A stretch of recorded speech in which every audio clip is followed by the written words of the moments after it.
22 février 1889. Au-dessus de Chamonix, en Haute-Savoie, le hameau des Fourniers S éveillait à peine sous un ciel d'encre. Le vent glacial, siffleur impitoyable, charriait des cristaux de glace qui fouettaient le visage de Jeanne, une jeune bergère de 12 ans.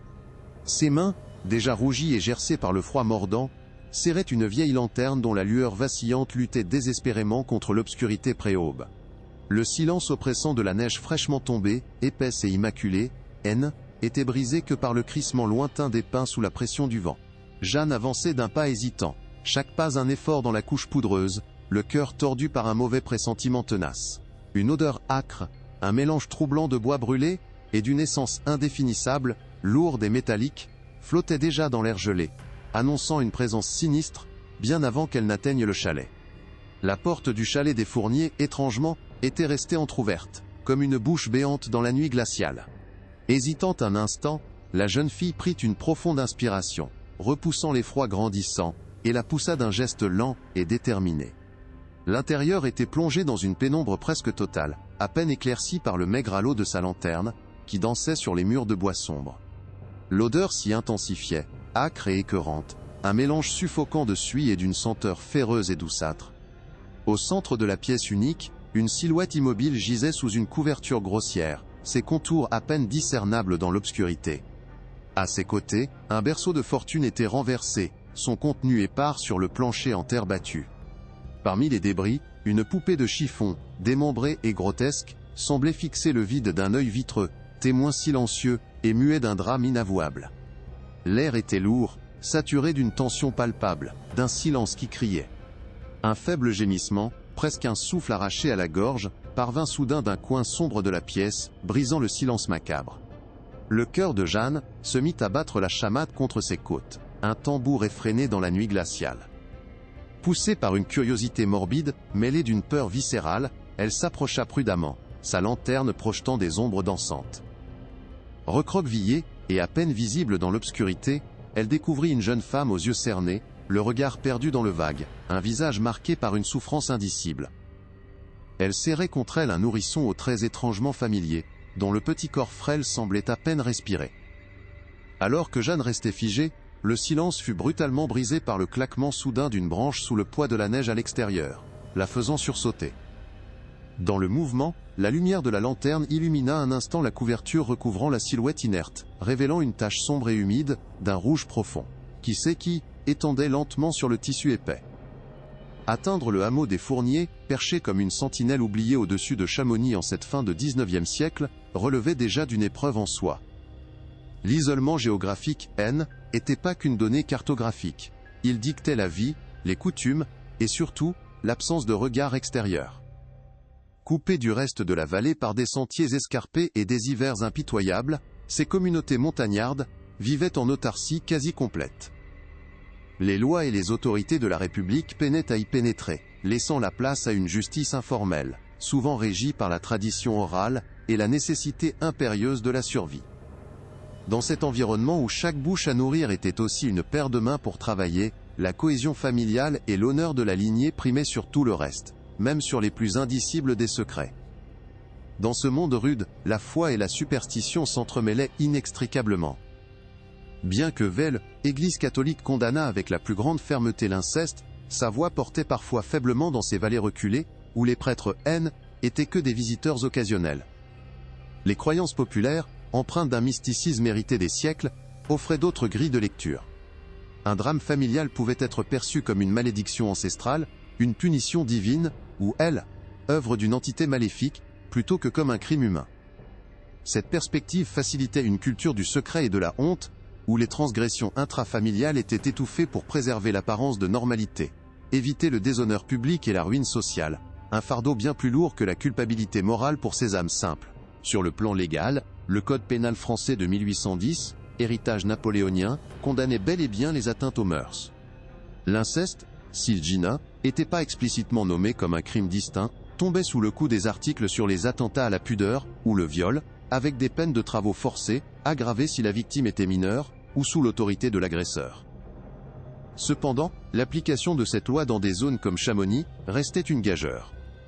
La preuve était difficile à établir sans plainte formelle, et la parole d'une femme, surtout si elle était isolée et dépendante, avait peu de poids face à la puissance d'une famille ou à l'omerta villageoise.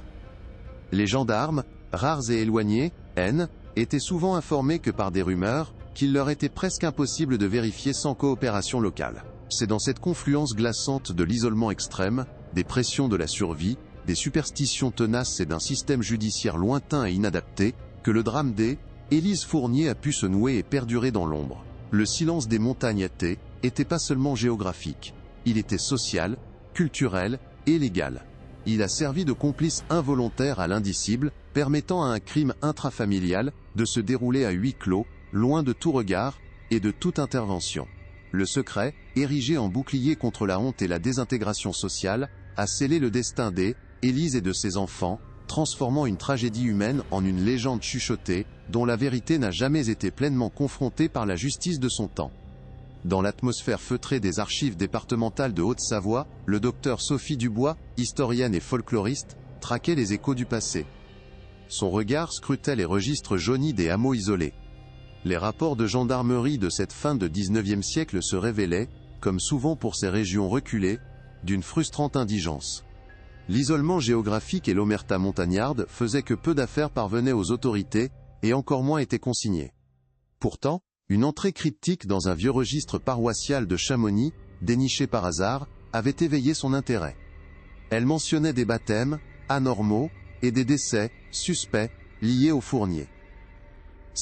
Était une piste ténue, mais une piste qui réveillait sa détermination à déterrer la vérité. Sophie élargit son champ d'investigation, plongeant dans les registres état civil, et les recensements de population de l'époque. Le nom des Fournier revenait, parcellaire, mais avec une récurrence troublante. Les registres de naissance, en particulier, dessinaient un schéma inhabituel. Plusieurs enfants déclarés, père inconnu, pour la même Élise Fournier. La répétition sur une décennie, dans un hameau aussi isolé, était une anomalie flagrante. Ces dates de naissance éparpillées, souvent suivies de décès en bas âge aux circonstances floues, esquissaient une première révélation glaçante. La survie d'une femme célibataire avec plusieurs enfants à charge, dans une telle misère et un tel isolement, était quasi impossible sans une contrainte évidente. Dans les archives de l'évêché, Sophie fit une découverte encore plus perturbante. Une lettre anonyme, datée de 1885, au mot d'une clarté brutale, s'adressait au curé de Chamonix. Elle faisait état de pratiques contre nature et de péchés abominables au sein des Fournier, implorant une intervention. Le document portait une annotation manuscrite du curé de l'époque, Père Antoine, rumeurs infondées, à surveiller. Cette brève mention, ou plutôt cette absence de réaction, laissait Sophie perplexe. Le curé avait-il été impuissant face à l'omerta villageoise, ou avait-il délibérément choisi de fermer les yeux face à l'indicible, craignant de briser l'équilibre précaire d'une communauté montagnarde, déjà si fragile? La quête de Sophie la mena vers un trésor inattendu. Un vieux carnet de notes d'un médecin de campagne, le docteur Albert Deschamps, ayant exercé dans la vallée de Chamonix. Ses observations, méticuleusement consignées, décrivaient des visites occasionnelles au hameau des Fournier. Le docteur Deschamps y notait des troubles de santé récurrents chez Élise. Malnutrition, fatigue chronique, état psychologique dégradé. Plus troublant, il décrivait la fragilité des nourrissons, leur petite taille, et des anomalies physiques mineures, sans en expliquer la cause. Il mentionnait une atmosphère pesante au chalet, une réticence de la mère. Le médecin, prudent, se gardait de nommer l'indicible. Mais ces mots trahissaient un soupçon grandissant, et une gêne manifeste. Chaque fragment d'information patiemment déniché s'assemblait pour former une image d'une horreur glaçante. Les naissances, anormales, la lettre ignorée, les observations du médecin, tout convergeait. Sophie Dubois, assise parmi les liasses, sentait le poids de ses vies brisées. L'histoire d'Élise Fournier était plus une rumeur folklorique, mais une réalité historique documentée, que la justice de l'époque n'avait pas reconnue. Elle avait sous les yeux la preuve d'une chaîne ininterrompue de naissances incestueuses et de disparitions d'enfants, un cycle de souffrance et de silence ayant perduré une décennie. La profondeur de la tragédie et l'ampleur de l'omerta devenaient douloureusement évidentes. Le silence des montagnes était une prison, scellant un destin funeste. Forte de ces découvertes, Sophie Dubois a cherché à confronter ces vérités historiques aux institutions contemporaines, espérant une forme de reconnaissance posthume pour Élise. Son premier réflexe fut de contacter les services d'archives judiciaires, espérant trouver des traces d'une enquête, même avortée, ou des rapports de gendarmerie plus étoffés. Cependant, la réalité administrative s'est avérée un mur infranchissable. Les fonds concernant les affaires criminelles du XIXe siècle sont souvent lacunaires, désorganisés ou même détruits. Le classement par date et par type de crime, tel que nous le connaissons aujourd'hui, était alors embryonnaire, et les dossiers des zones rurales reculées étaient rarement conservés avec la même rigueur que ceux des grandes villes. L'absence de plainte formelle ou de jugement officiel rendait l'accès à ces informations quasi impossible, les fonctionnaires arguant de la vétusté des faits et de l'absence de procédure légale identifiable. La persistance de Sophie se heurta également à une forme de résistance, non pas malveillante, mais inhérente à la nature même de son sujet. Les procureurs et les magistrats consultés par l'historienne, bien que parfois touchés par la gravité des faits, rappelaient que leur mission se limitait aux crimes contemporains, ou aux affaires encore susceptibles de poursuite. Une tragédie vieille de plus d'un siècle, sans plaignant ni accusé en vie, relevait davantage du domaine de l'histoire que de la justice. Cette posture, bien que légale, fut une déception amère pour Sophie. Elle réalisa que la justice qu'elle cherchait pour Élise ne viendrait pas des tribunaux, mais de la lumière qu'elle-même pourrait jeter sur cette histoire. L'inaction des autorités de l'époque se prolongeait ainsi, symboliquement, par l'impossibilité d'une réparation juridique au présent. Ce premier obstacle, celui de l'indifférence institutionnelle et de la rigidité bureaucratique, renforça la conviction de Sophie.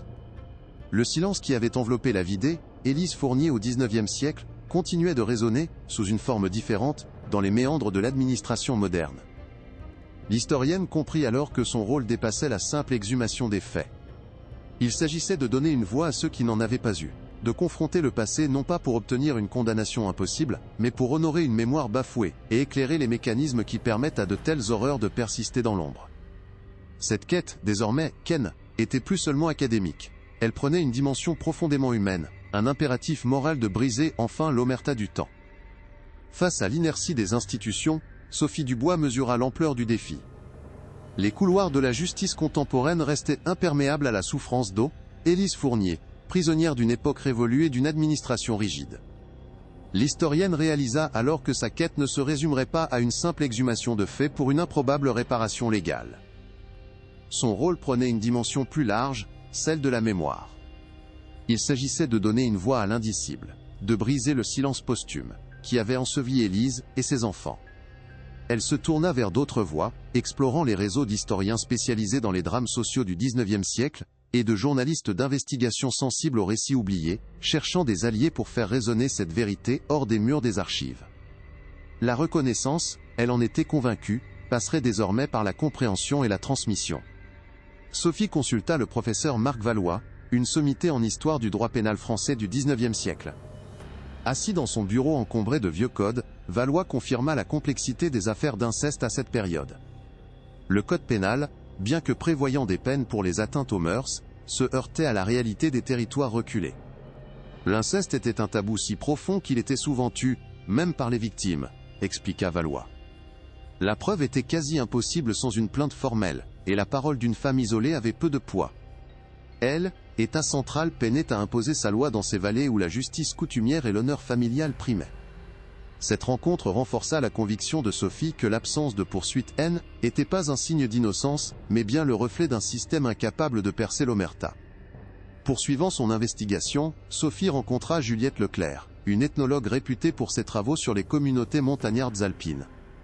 Juliette décrivit un monde où la survie dictait les règles, et où la normalité était une façade essentielle à maintenir. Dans ces hameaux isolés, la cohésion familiale était la pierre angulaire, expliqua Juliette, le regard pensif. Un scandale, un déshonneur, pouvait anéantir une lignée entière, la condamner à la misère ou à l'exil. Les légendes de malédiction ou de sang maudit, n'étaient pas que des superstitions. Elles servaient aussi à rationaliser l'indicible, à le voiler, à le rendre acceptable pour ne pas briser l'équilibre fragile de la communauté.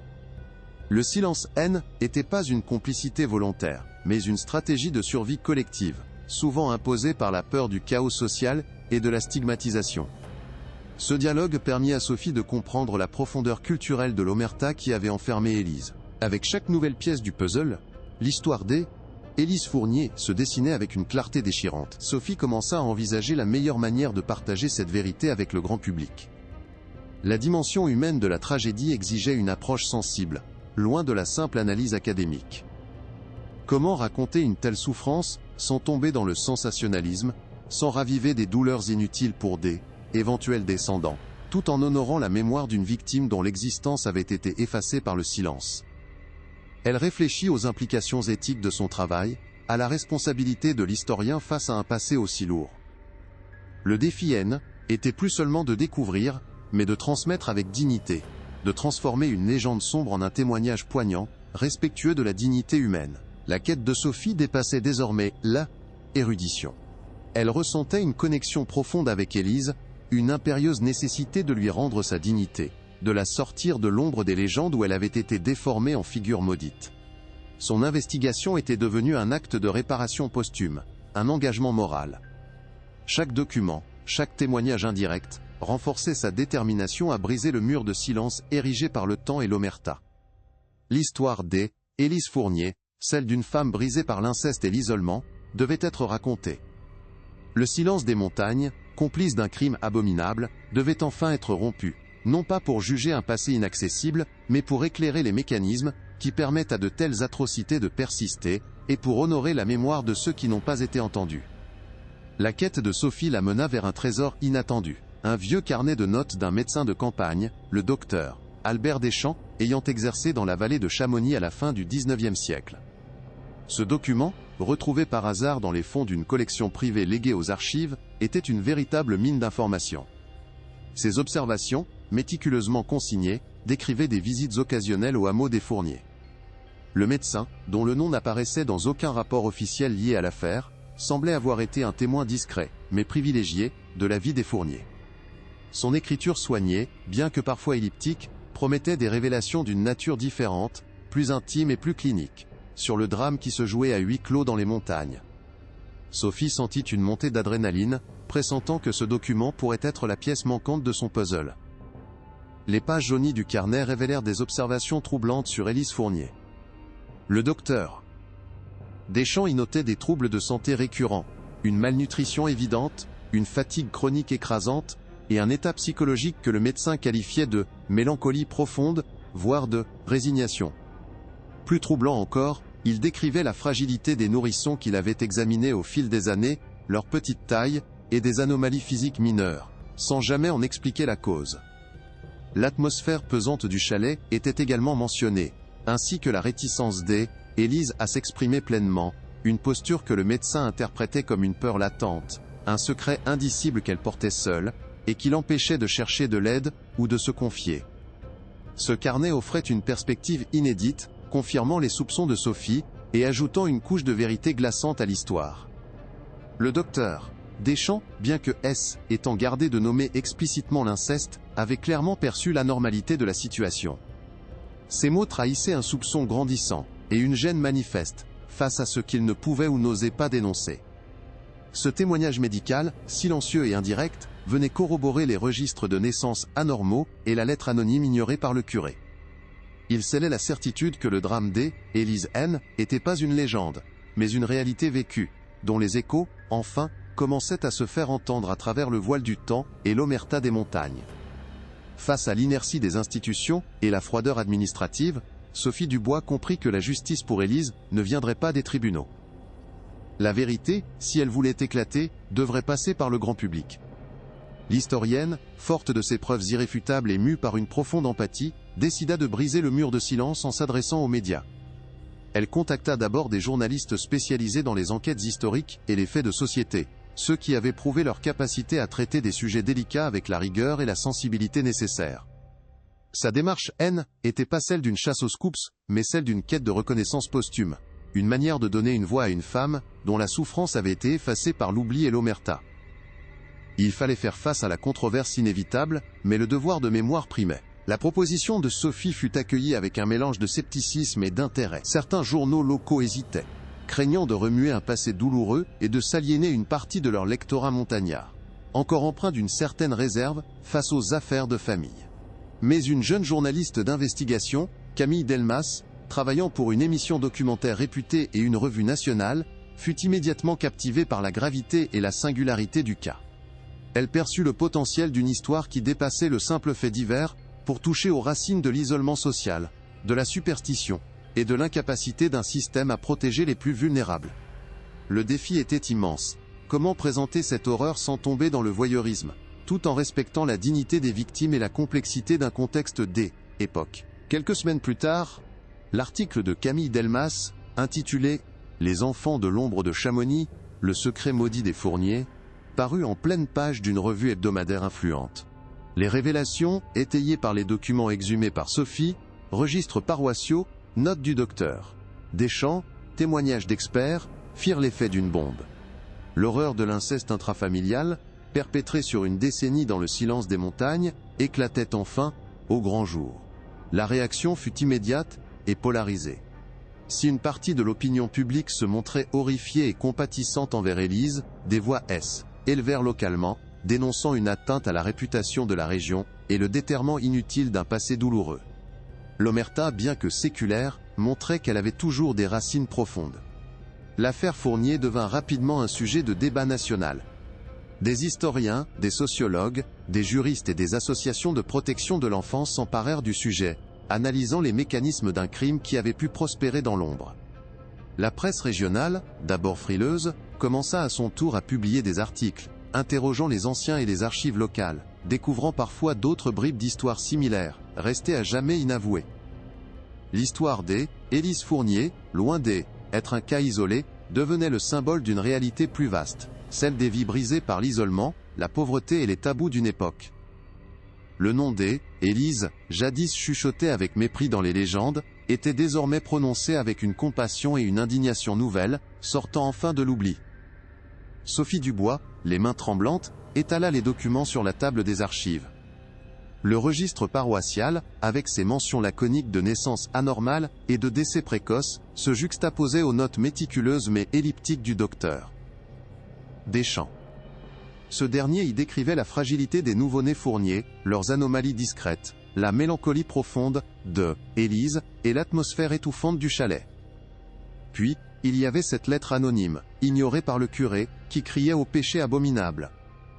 Chaque fragment, patiemment déniché, s'imbriquait désormais avec une précision glaçante, formant une mosaïque d'horreur. Ce n'était plus une rumeur lointaine, mais une certitude historique, documentée, dont le poids s'abattait brutalement sur l'historienne. La vérité, longtemps ensevelie, se révélait dans toute sa macabre évidence. L'horreur de l'inceste intrafamilial, perpétré sur Élise pendant une décennie, éclatait aux yeux de Sophie avec une clarté insoutenable. Elle comprit la chaîne ininterrompue de ses naissances, fruit d'une contrainte inouïe, et les disparitions d'enfants, masquées par la mortalité infantile de l'époque. La mélancolie du docteur Deschamps prenait son sens le plus tragique, celui d'une femme brisée, incapable de fuir son bourreau, son propre père, dans un isolement forcé. La passivité de la mère, le silence du curé, l'omerta du hameau, tout s'expliquait par cette stratégie de survie collective, où l'honneur de la lignée primait sur le droit le plus fondamental. Était le comment, et le pourquoi cette abomination avait pu perdurer, loin de tout regard et de toute justice.